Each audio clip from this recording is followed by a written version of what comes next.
semester akhir pendidikan Universitas Brawijaya ini ditemukan tewas di samping makam ayahnya.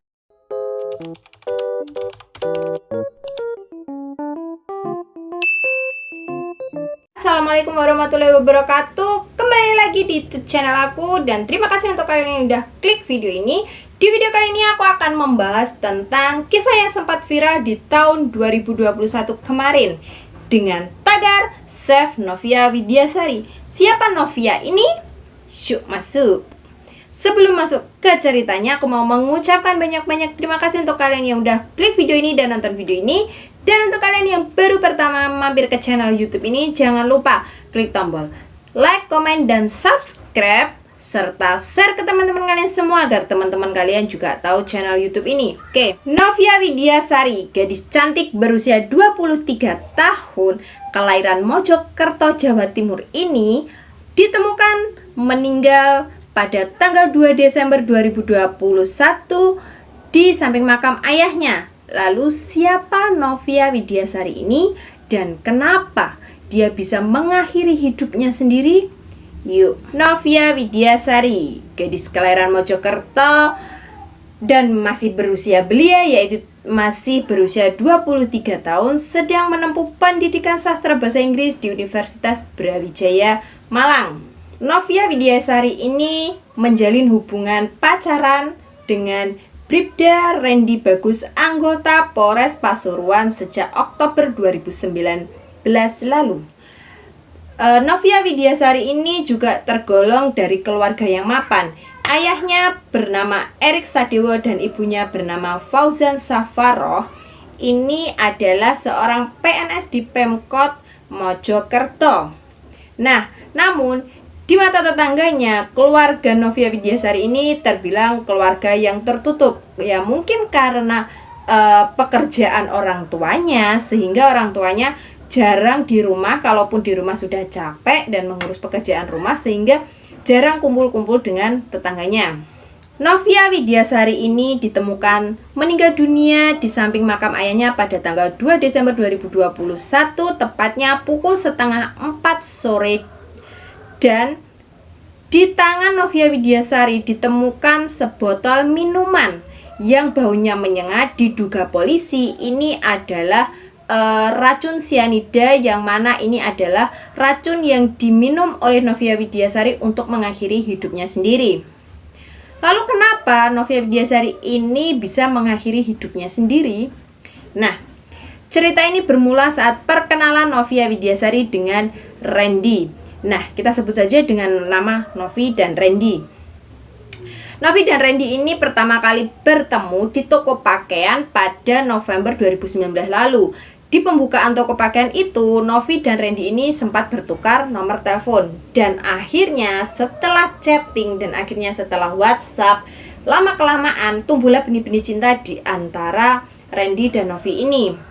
Dan pada Oktober 2019, Randy dan Novi ini menjalin hubungan yang lebih serius, yaitu di jenjang pacaran. Dan pada tahun 2020, Novi ini sempat hamil dengan Randy. Namun mereka sepakat untuk menggugurkan kandungan Novi ini. Nah, kedua kalinya Novi ini juga sempat hamil lagi di tahun 2021. Dan Novi ini sudah tidak mau menggugurkan kandungannya lagi karena ya dirasa hubungan mereka itu sudah hubungan yang ke jenjang serius, bisa melanjutkan ke jenjang pernikahan. Nah, namun si Randy ini tidak mau bertanggung jawab dan Novi ini akhirnya meminta pertanggungjawaban ke keluarganya Randy. Namun apa? Naas sekali. Keluarga Randy pun juga tidak mau memberi. Ya, keluarga Randy pun juga tidak mau memberi pertanggungjawaban kepada Novia ini. Nah, keluarga beralasan satu, kalau si Randy ini masih punya kakak laki-laki yang belum menikah. Jadi orang tuanya tidak mau kalau Randy ini menikah duluan dan melangkahi kakaknya. Dan yang kedua tentang karirnya Randy, yang mana Randy ini masih berpangkat bawah gitu. Jadi masih ingin fokus dengan pekerjaannya dan naik jabatan lagi. Ya kalau mau fokus ke jabatannya, mau fokus ke pekerjaannya, ya jangan menghamili anak orang. Oke. Nah, Lalu Novia ini sudah frustasi dan tidak mendapatkan pertanggungjawaban dari Randy maupun dari keluarga Randy. Nah, akhirnya si Novia ini pulang ke Mojokerto ikut ibunya. Sebelumnya Novia ini ngekos di Malang sebelah Universitas Brawijaya sana kan, biar dekat kalau kuliah. Dan tapi karena frustasi tidak mendapatkan pertanggungjawaban, Novi ini akhirnya kembali ke Mojokerto untuk ikut ibu dan adiknya. Di sana kehidupan Novi ini semakin murung dan Novi ini sempat dibawa ke RSJ oleh ibunya karena tingkat depresi Novi ini tuh sudah sangat tinggi, suka melamun, berdiam diri, ya dia nggak mau melakukan apapun. Dan Novi ini sempat menuliskan semua kisah-kisahnya di Quora, yang mana di situ sebagai buku hariannya Novi ini. Di sana dia bisa mencurahkan isi hatinya, dia bisa mengeluarkan segala emosi yang ada di dalam dirinya.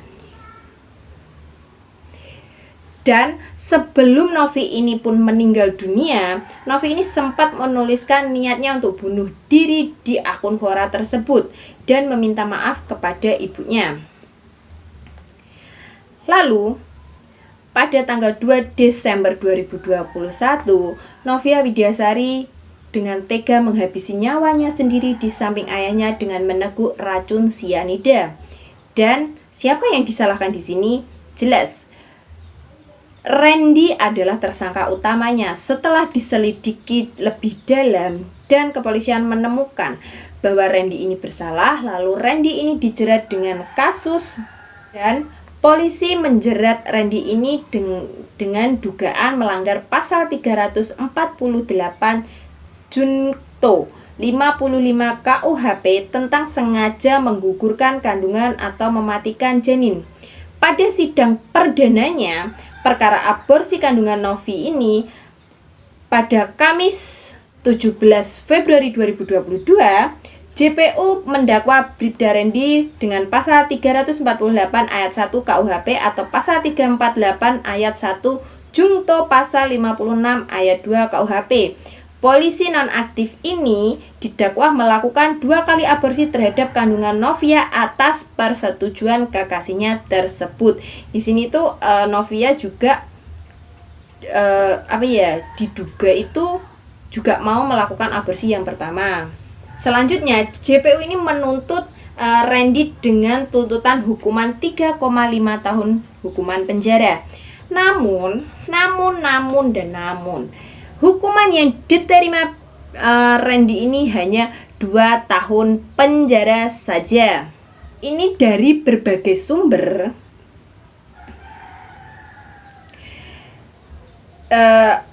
Amar putusan untuk Randy dibacakan Ketua Majelis Hakim Sunoto. Sebelum membacakan vonis, hakim yang juga menjabat Wakil Ketua PN Mojokerto itu meminta Randy untuk berdiri. Sebelum Hakim Sunoto mendakwa atau memberikan putusannya, Randy ini disuruh untuk berdiri di depannya.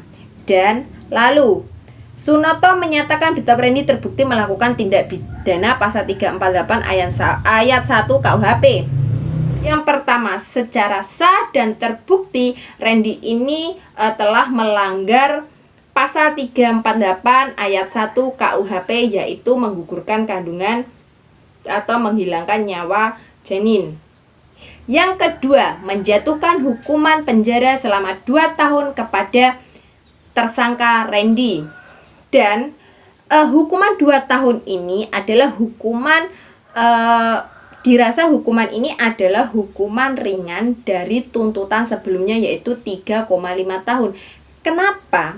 Alasannya, menurut Hakim anggota Pandu Dewanto dalam persidangan pada Kamis 28 April 2022, keadaan yang memberatkan adalah perbuatan terdakwa Bribda Randy telah meresahkan masyarakat. Terdakwa tidak mengakui kesalahannya.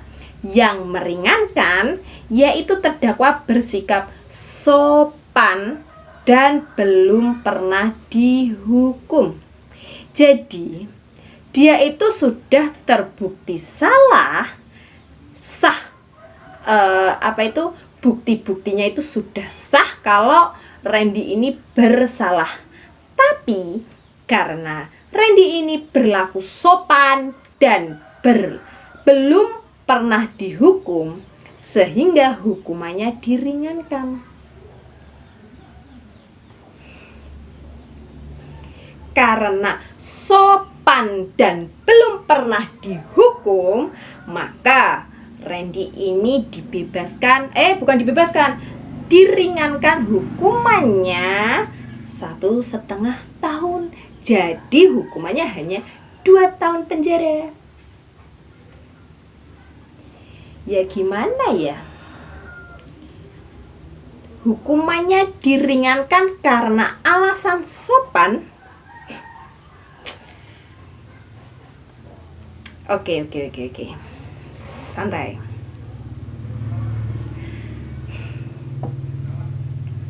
Dan akhirnya Randy ini terbukti bersalah dan dihukum 2 tahun penjara. Oke, dan dipecat dari jabatannya sebagai Bribda di mana tadi? Ya pokoknya dia dipecat sebagai polisi dan dihukum selama 2 tahun penjara. Tapi tidak habis pikirnya, kenapa? Karena sopan dan karena belum pernah dihukum, hukumannya malah diringankan. Kan bisa mencari alasan yang lain, karena dia adalah seorang anggota polisi dan sudah membela negara.